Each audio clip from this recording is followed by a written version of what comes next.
सुंदर, सात्विक आणि मनमोहक असा श्रावण महिना आणि या श्रावण महिन्यात वाफाळतं असं अळूचं फतफतं आणि भात खायची जी मजा आहे ना ती काही वेगळीच. चला तर मग आता वेळ न दवडता आपण अळूचं फतफतं बनवायला सुरुवात करूया.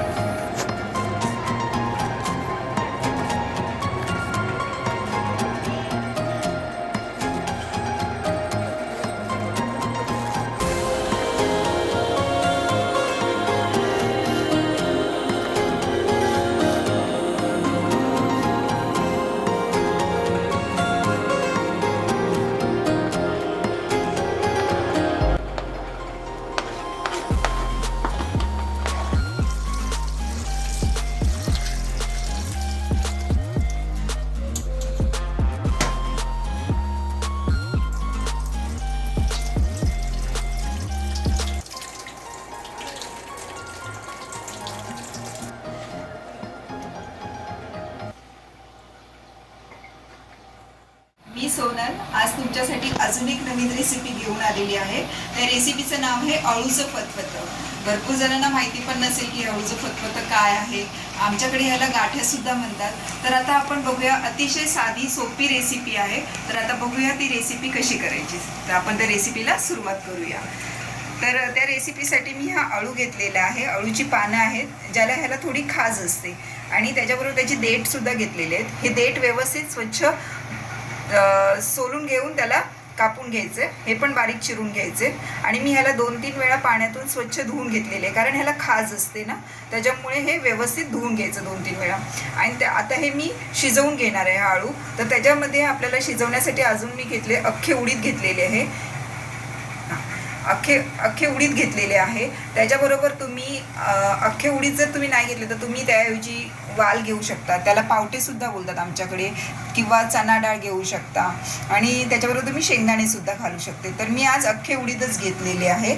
आणि अजून त्याला बरोबर आपल्याला शिजवण्यासाठी एक हिरवी मिरची घेतले 4-5 तुकडे आणि कोकम घेतलेलं आहे. हे कोकम त्याच्यामध्ये जरा आंबटपणा आला की त्याची खास ते घशाला आपल्याला खवखवत नाही, म्हणून आपण कोकम टाकायचं. आता आपण बघूया ते शिजवून घेऊया. तर आपण हे बघा कुकरमध्ये, आता कुकरच्या डब्यातच मी घेते डायरेक्ट.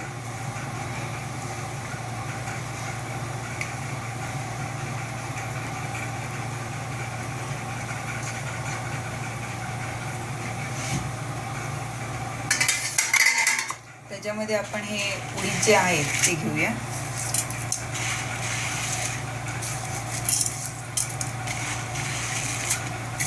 तुम्ही उडदाची डाळ सुद्धा वापरू शकता जर तुम्हाला अख्खे उडीद नाही आवडत तर.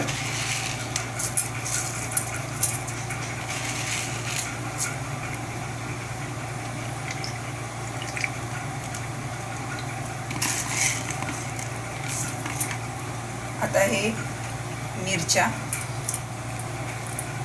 आणि कोकम, आता हे सगळं व्यवस्थित शिजून घ्यायचं. थोडंसं पाणी, कारण याला अळूला एक पाणी सुटतं, त्याच्यामुळे ते भिजेपर्यंतच फक्त पाणी घ्यायचं त्याचं.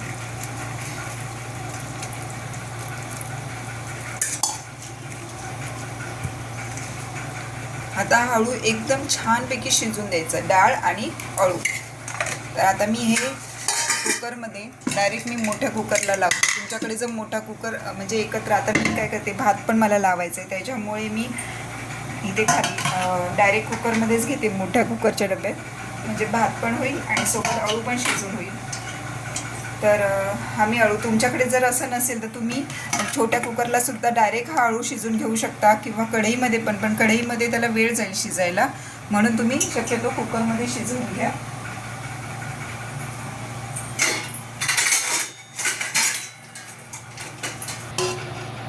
आता मी हे ठेवून घेते व्यवस्थित.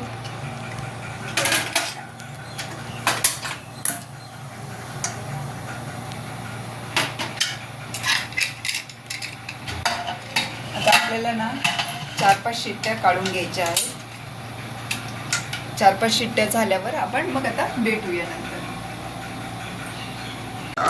अळू आहे ना तो आपण शिजवून घेतलेला आहे आणि नंतर मग त्याला असं थोडं चमच्याने व्यवस्थित घोटून एकजीव करून घ्यायचं त्याला. आता हा आपण घेतलेला आहे मिक्स करून. आता आपण फोडणीची तयारी करूया. तर फोडणीसाठी मी लसूण घेतलेला आहे कढीपत्ता आणि आपण याच्यामध्ये मिरची घातलेली, हिरवी मिरची घातलेली आहे, त्यानुसार आपण लाल तिखट थोडंसं घेणार आहे आणि कांदा लसूण मसाला, धने पावडर, हळद आणि जिरं फोडणीला आणि मीठ चवीनुसार. तर आता मी इथे कढई ठेवलेली आहेत आपण. आता आपण त्याच्यात तेल घेऊया का.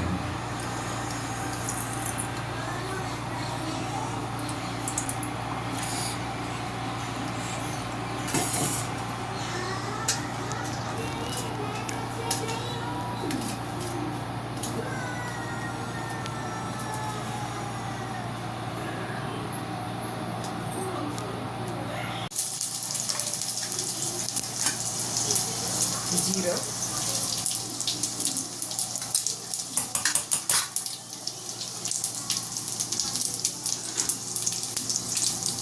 लसूण व्यवस्थित गुलाबी रंग जरा परतून द्यायचं, लालसर होऊन द्यायचं.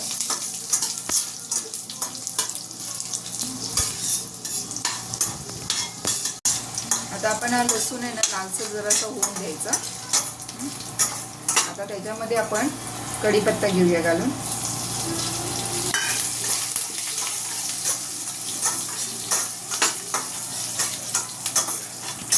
जिरं, लसूण आणि कढीपत्ता हे व्यवस्थित परतून झालं तेलावर की त्याच्यामध्ये आपण लाल मिरची पावडर.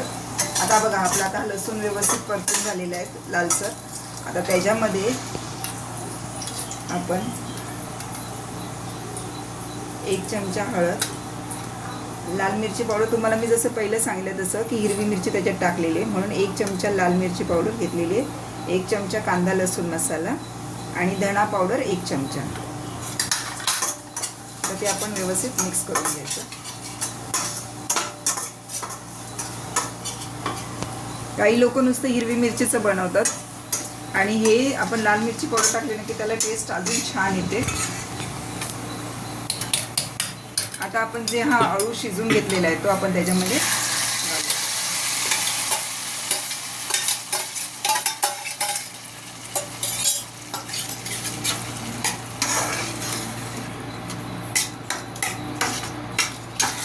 आता आपल्या आवडीनुसार आपल्याला असं घट्ट आवडत असेल तर घट्ट, थोडासा पातळ पाहिजे तर आपण त्यात पाणी टाकू शकतो. मी आता थोडंसं पाणी ह्याच्यात टाकते आहे.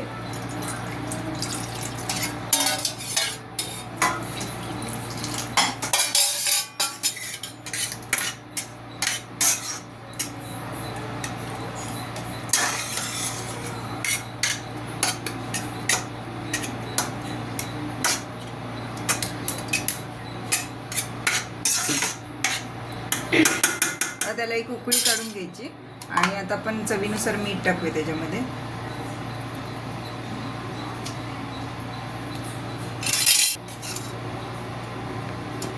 आता एक उकळी आली की तयार आहे आपलं अळूचं फतफतं.